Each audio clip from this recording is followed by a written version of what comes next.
gambling make its way into your life then? Besides that became a real thing. I grew up going to the racetrack with my grandparents.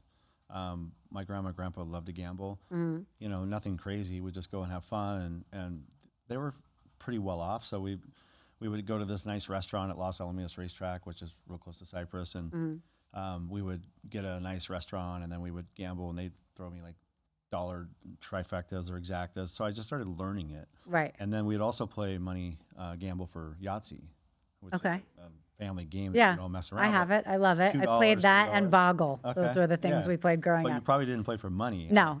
We were. Yeah. And I was like, 6, 7, 8, 10 years old. And so it was like in part of our family, Sure. but it wasn't nothing crazy, nothing to where I took it. And it was just, I just enjoyed it. I'd love to add something to a game. And we're a very competitive family. So my brothers and I would get in full fist fights over, matches of Sega Genesis or Nintendo, Yeah. And so with 4 boys in a household with basically a single mom, you can imagine what was going on. Right. Right. So did you go to college? Did you study to be No, something? never had that chance. Okay. So when you were younger, who did you think you were going to become? What'd you want to be? To be honest, I always thought I'd be a stockbroker, Okay. which kind of became one, but in Right. commodities. In commodities.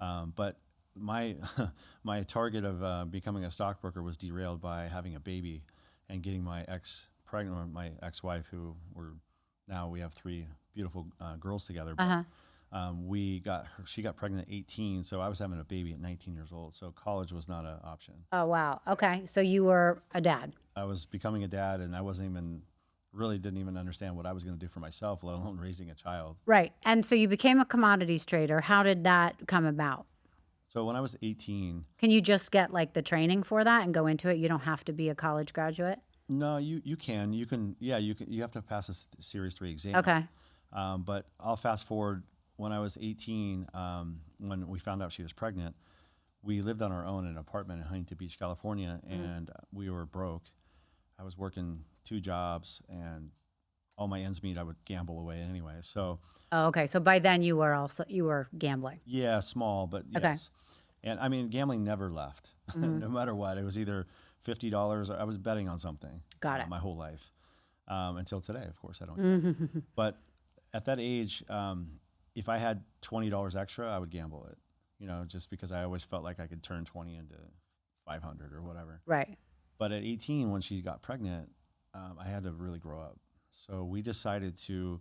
My mom lost the home that we lived in, I would say, when I was probably just turning 18, maybe.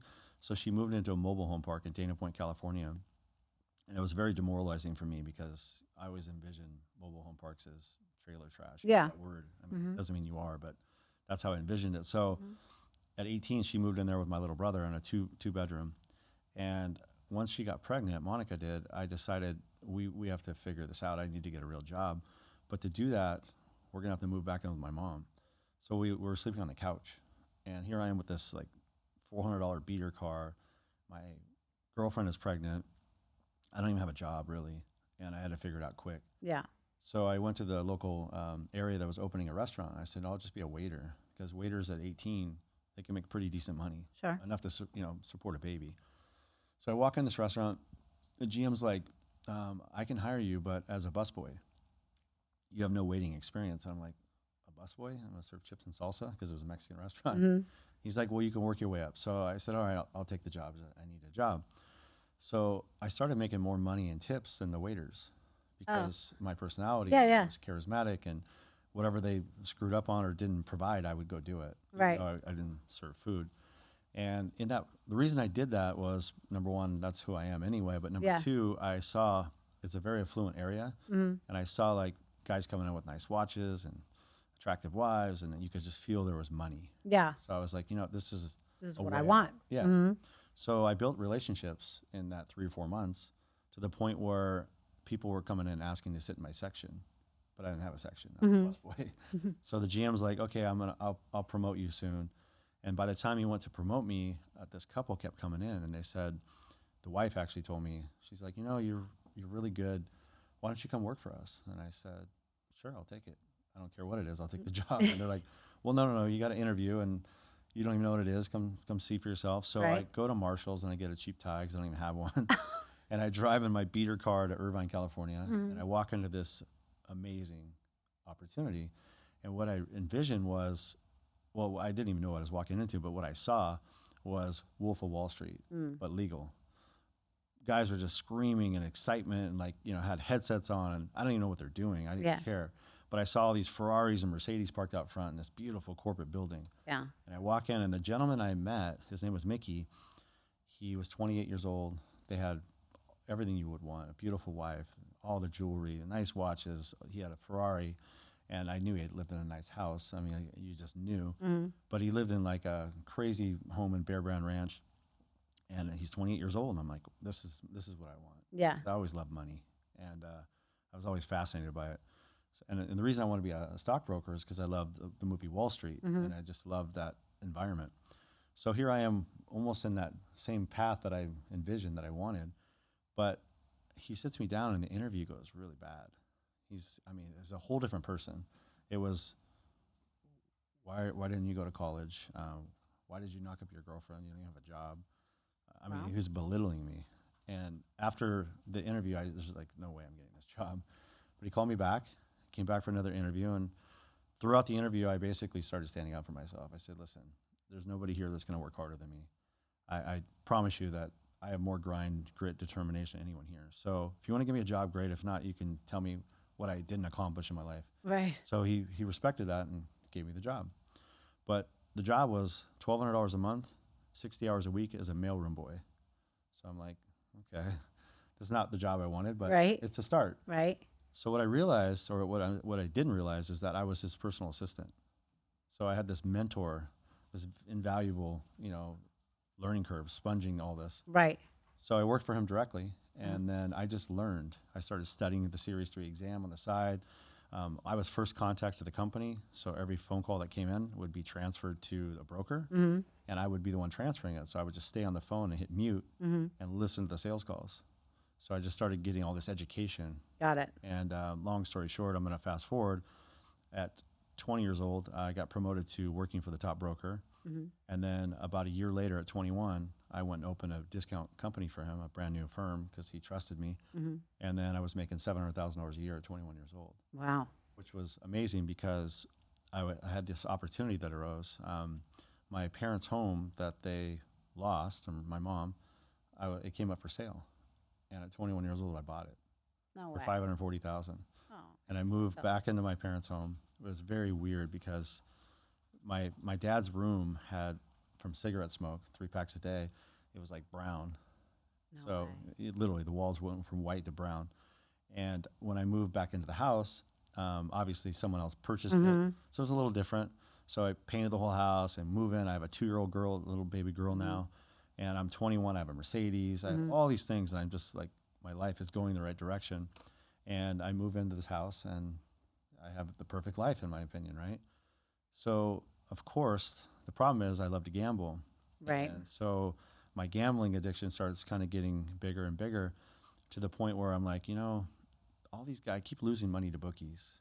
I wasn't really good at sports betting. And I have all these guys in this office that make a lot of money because I'm in this environment of Wolf of Wall Street. But I'm a family guy, so I don't do drugs. I've never done drugs, and I don't really drink a ton. But I love to gamble. But all these guys do all of this stuff, and they do it to the max. They gamble, they do hookers, they do cocaine, they do it all. Right. Because that's not all of them, but a lot of them. So I saw an opportunity. I said, why don't I just take their bets? I'm tired of losing myself. I can't win doing this, so let's just take their bets. So I started taking their bets. Well, they're betting a lot of money, and I was making a lot of money, so I started making very good money. And I'm like, this is a business here, And then all of a sudden, the internet comes along. And when the internet comes along, I see an opportunity to scale it. So I'm one of the first bookmakers to go down to Costa Rica and set up a shop down there and actually scale the business. Okay, wait. I want to slow down for 1 second. Couple questions. Spool back. What happened with your mom and the mobile home? My mom, when I moved into my home, she met a man, and he's amazing. They're still married to this day. Oh, I love that. Yeah, Okay. he's a retired fire battalion chief, and he swept her off her feet, and she's living the best life. Okay. Love hearing that. Yeah. I'm curious why you picked your old house to buy when you could buy whatever you wanted. Do you think It there's was something oh, psychological for about sure. that? Yeah, it was like to this day, it was the fact that my mom lost it. And Yeah. she fought for that thing so hard. And I know the feeling because I have a very similar situation now. I live in a $5 million home in San Juan Capistrano, California. Hmm. And I'm in a position where I have to try to maintain and keep my family in that house. Right. So I'm like reliving my mom's situation, Right. self-induced, but it's a tough situation because I'm struggling right now to keep my kids in private school. I just got my daughter through Oregon. That was like $300,000 to Yeah. education and all that stuff. And I can't lose this house. It's more like, if anything, I want to buy a bigger house. Right. I don't want to go backwards. No, I understand. So that dogfight is actually happening now. But to answer your question, it was pride. I wanted to kind of get that back. And I only lived there probably a year and a half, and then we moved our company from Irvine to Aliso Viejo, so it was too long of a drive. Mm-hmm. So I lived there about a year and a half. I sold the house. I think I took a small loss on it actually, but it was so much pride and just happiness of buying this house. And she must have been proud too. She was, yeah. It was really, I mean, to be 21, buying a piece of property and have a Mercedes and all the guys in my neighborhood. I wanted to be back in my neighborhood, even though it wasn't. It was a little bit of a drive to work, but Yeah. I wanted them to kind of see what I've accomplished. Right. I was really proud of myself. I love that story. Okay, you were talking about taking bets. So up until this time, you were gambling on your own. You see that other people are doing it, and you're losing money. Were you using a bookie? When you were placing bets, because I want people that are listening to understand the whole process of placing a bet, how it works, who's involved, Right. all that stuff. From 16 to, let's call it 21, Mm-hmm. I was always betting with a bookie. Okay. And And are bookies a legal job? A legal job. Sorry, it sounded. they've become legal in some states. Okay. But the reality is there's no legal bookies because they're only now entities or corporations like FanDuel and DraftKings. Oh, right. Okay. They will never allow, I shouldn't say never. I don't believe they will ever allow a regular Joe, me, you, or whoever to open a bookmaking operation. They'll only give it to these conglomerate corporations because they control all the license. Got it. And I've noticed that with some of those, even with DraftKings or whoever it is, you can only certain states can participate in those, right? Yeah, 38 states as of now. Okay. California, where I live, still is a no, and probably will be for another 2 years. But like I live in Florida, and I tried to place a bet for like a Kentucky Derby thing on some site, Okay, and they said I couldn't because I was in Florida. correct. So is Florida one of the ones you cannot place a bet at all, or just with some certain companies? I don't live here, so I'm not positive on this statement, but I'm pretty sure that Florida is still a state you cannot sports bet. Got it. I'm almost sure it is. But Okay. of course, there's casinos here, just like there are in California. So it's legal within the casino, but not even. Still. Okay.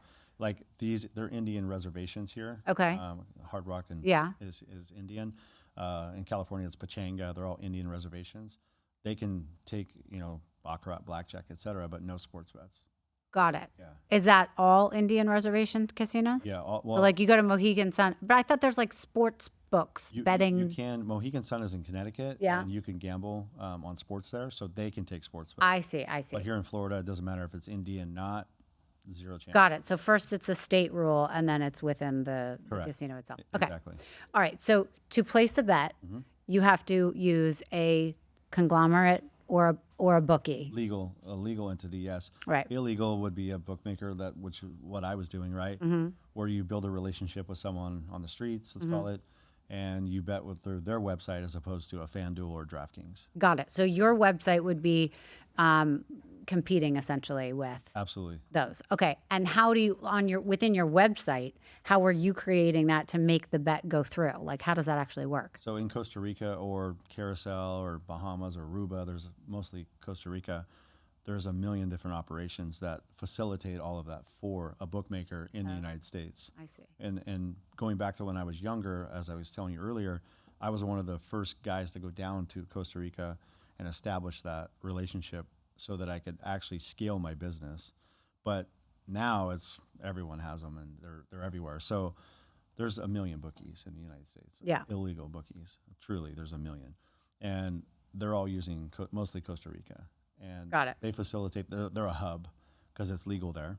And as long as the money is not transacted in Costa Rica, then well, even if it is, they don't care. It's legal. Right. But the bottom line, this is where it's illegal. If the money goes, never, let's say it goes to Costa Rica and it comes back to the U.S., it's still illegal because it's in the I see. U.S. But if it's in Costa Rica, like there are legal bookmakers in Costa Rica that you could send money to, and it's legal because it's in Costa Rica. But if they ever set foot here in the U.S., they're going to have a problem.